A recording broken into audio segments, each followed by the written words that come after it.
Bahkan kita dari sejak mulai terlahir, ya, sampai kita wafat, sampai pasca wafat, itu semua diinfokan di sini.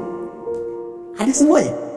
Dan silakan bandingkan dengan kitab apapun yang ada di muka bumi sampai dengan saat ini. Tidak akan ada yang pernah seperti Al-Quran. Sejak masa dalam kandungan, itu Al-Quran sudah menerangkan ya bagaimana proses yang terjadi dalam kandungan. Detail secara fisiknya, secara umum disampaikan di Quran, misalnya surah ke-22 di ayat yang kelima.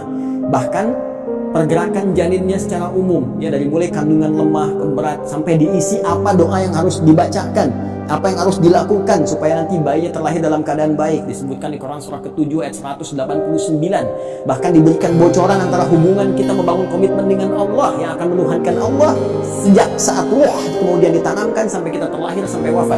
Quran surah ke-7 ayat 172. Ketika terlahir, apa yang pertama kali diberikan oleh seorang ibu? ASI pun diberikan dengan tegas langsung. Ya, di Quran surah kedua ayat 233, wal walidatu yurdina auladahunna haulaini kamilaini. Ya, bapaknya dikasih nih, ini tugas pokok bapak yang baru punya anak. Ini yang harus dikerjakan, ini ibu yang harus dilakukan. Ya, kemudian bergerak dari situ, diberikan pendidikan dini supaya membangun kedekatan dengan Allah, baik terhadap kedua orang tua, punya akhlak yang mulia. Quran surah ke-31 dari ayat 13 sampai dengan ayat 19-nya. Dari situ dia mulai belajar bagaimana cara belajar yang baik, bagaimana memahami, bagaimana bisa kembali mengajarkan itu kepada masyarakatnya. Quran surah ke-9 ayat ke-122. Kemudian diberikan sifat, jangan sampai dia belajar lupa dengan Tuhannya, harus seimbang antara ibtek dengan ibtaknya. Itu ada di Quran, teman-teman sekalian, di surah Al-Mujadalah, ya, di ayat yang ke-11. Kemudian setelah itu dia berkembang lagi. Ya, dia mencari lagi, kadang-kadang ada yang pergi ke tempat lain, mengenal suasana yang berbeda, bertemu dengan orang banyak, bersuku-suku, bisa merantau ke berbagai tempat. Quran surah ke-49 ayat yang ke-13. Setelah itu tiba-tiba dia mengenal seseorang ya untuk mendapatkan pasangannya. Boleh, karena setiap kamu dicipta berpasangan. Quran surah ke-51 ayat ke-49. Bagaimana mengenal pasangannya? Diarahkan oleh Allah. Hei, jangan lama-lama, kalau sudah kenal lamar dia, berikan ya bagian yang terbaik untuk maharnya. Quran surah ke-4 ayat ke-4. Lakukan pernikahan. Quran surah ke-30 ayat ke-21. Bahkan saat akan menikah pun dijelaskan oleh Allah, nanti kamu belajar dulu di rumah tangga supaya nggak kaget. Ini tugasmu laki-laki begini, tugas perempuan begini. Quran surah ke-4 ayat 34. Bahkan kalau ada persoalan begini cara menyelesaikannya, sampai di ayat ke-35-nya. Kemudian diberikan tugas, ayah, kamu akan mulai mencari nafkah. Begini cara mencari nafkah yang standar. Quran surah kedua ayat 168. Kalau kamu ingin cepat, baru bergerak sedikit, rezekimu diberikan keberkahan. Quran surah kedua ayat 172. Kalau kamu belum bergerak, mengamalkan amalan ini, Allah berikan kemudahan rezeki kepadamu. Quran surah ke-7 ayat ke-96. Tapi jangan khawatir, ketika engkau bisa mensyukuri semua nikmat itu akan tambah nikmatnya. Quran surah ke-14 ayat ke-7. Tapi kamu jangan lupa, kamu bekerja mungkin akan menghalangi tantangan. Ada yang tidak suka, ada yang akan menyingkirkan, menyungkurkan, ada tantangannya.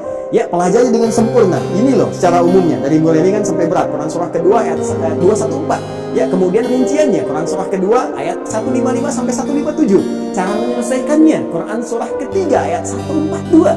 Kalau kamu bekerja, kamu lelah, tiba-tiba kemudian kamu sakit, merasa nggak enak, nyaman, ada zikir Nabi Ibrahim, Quran surah ke-26 ayat ke-80.